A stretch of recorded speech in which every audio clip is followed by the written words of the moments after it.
It was actually the producer, Claude Varingo's idea and dream to make and produce a Western, and not an American Western, because we are based in Luxembourg, and Luxembourg doesn't look like America at all, from the landscapes and even from the history. And he wanted to produce a Luxembourgish Western set in the history of Luxembourg, and I was lucky enough to be one of his first contacts he talked to, and we quickly agreed on setting out to do this adventure and writing it. So I got together with Frédéric Zeimet, the co-screenwriter, and we took a month and we just sketched out a treatment and a storyline that we were interested in, and we became clear pretty much that this was going to be my next 4 years, spending to do research and sketching out a film that I'm very happy to hear that you cannot compare it to anything else, because it's my first feature, and with the first feature you always try to find your way, to find your language, and you find your visual language as well.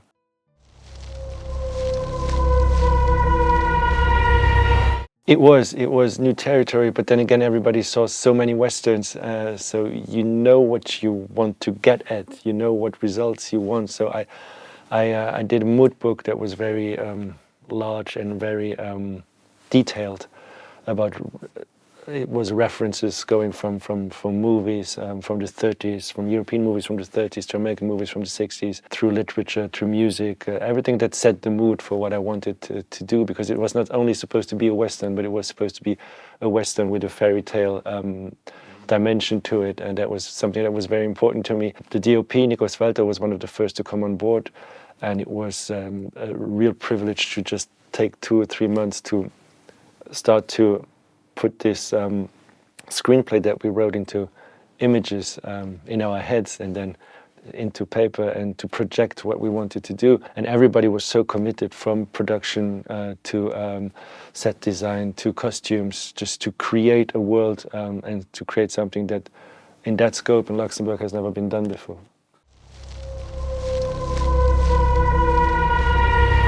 We spent a lot of time doing research, historic research, especially Frédéric Zeimet took really a bunch of time to delve and dig deep into Luxembourgian history, and it went from the social aspects of it, the historic aspects of it, the how they lived at the time, what they wore. So we really went into very specific details, so that we were able to take the freedom and to get a little bit away from it, but to know that we went away from it. Not to just do it ignorantly, but to do it very precisely for different purposes. The whole frame of the story is true. Luxembourg became independent in 1839, and it came out of 3 famines and came out of different countries reigning over it. So that's the framework of the story is true, but the village, the story is set in the village of the Graf, the family we meet. That's something that's totally out of the figment of our imagination, and that really relates more to the fairy tale aspect of the story.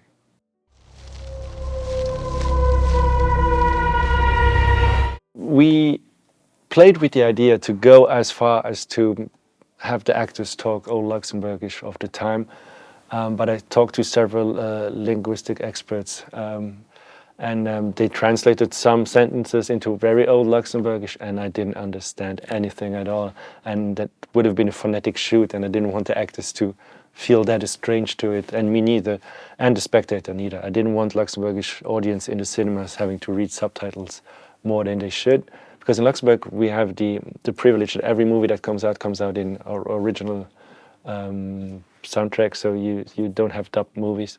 Everything is subtitled. So I didn't want them to have a Luxembourgish film where they had to read subtitles as well. But we went as far as to create a language that's in between. So we tried to strip the Luxembourgish language of every word that's too modern, that comes from other languages like German, French, or Dutch, and then to give it a dialect from the northern part of the country that's very rough, that's closer to parts of Germany, actually, of German, where everything comes more from the throat than from the mouth itself. So that changed the way the actors talk, and the actors were so committed. We gave them a set of rules, like really grammatical rules, and where they could start to improvise with the language, and that was something that was very, very important to me, so that everybody was free enough to feel free enough to to improvise.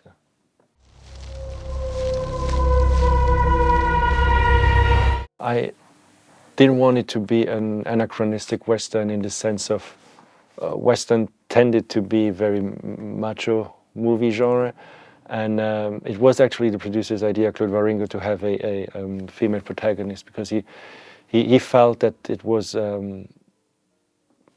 necessary to get away from the cliches of the genre, and I totally agreed with it, and we tried to do it at every step we took, tried to free us of the codes of the genre, but to respect them, but try to appropriate them for us and to interpret them for our purposes.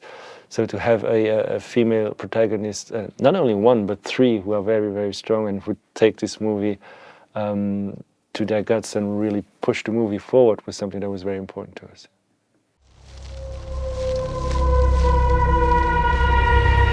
I must admit, the first time I saw the castle we shot in, I was perplexed, because it's huge, and I didn't think that the movie should be huge and should have that scope. But we have been looking for a long time, because originally the script was written, it was supposed to play in a mill, and it was supposed to be a small village around the mill. But we never found an old mill that we were able to shoot in that was still functional.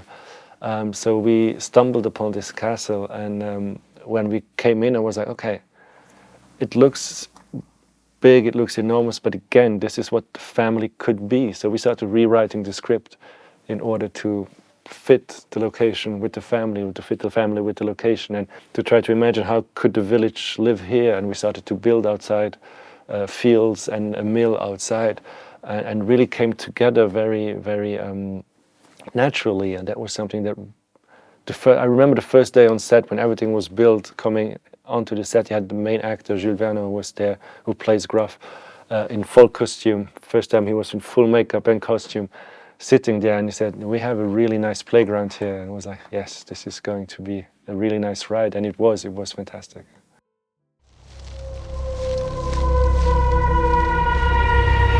Oh, that's a tough question. No, it's a good question, but Luxembourgish cinema has been evolving since the 80s. You had some directors from previous generations who are still active today, who did a lot for Luxembourgish cinema. You had production companies who came together and who really expanded and who made it possible to shoot movies in Luxembourg. You have state-funded films now, so government actually implemented that as well, and tries to help develop the industry as well. And now you have a lot of younger filmmakers. I tend to think I'm not that old, so still might be still part of the younger filmmakers, as it is my first feature, who do their first, second and third features, and it's starting to become a really different set of genre films, dramas, personal films, and I mean it's looking great for the future. I hope that you can discover a lot of films coming out in the next years of some of good friends of mine who are actually shooting now, or who are in the editing room now, and who are doing great things. So I hope that these films will travel and these films will be seen around the world.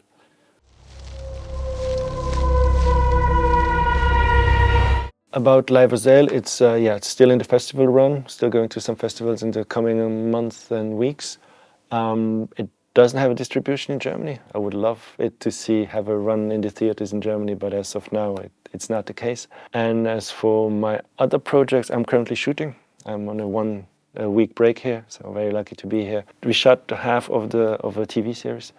We already shot 23 days out of 40, so 17 days to go. And it's a series called Marginal. It's set in 1902 in Luxembourg, about the beginning of the criminal brigade in Luxembourg, and it's based on 4 murder cases of the beginning of the century. Another historical project and another project in black and white.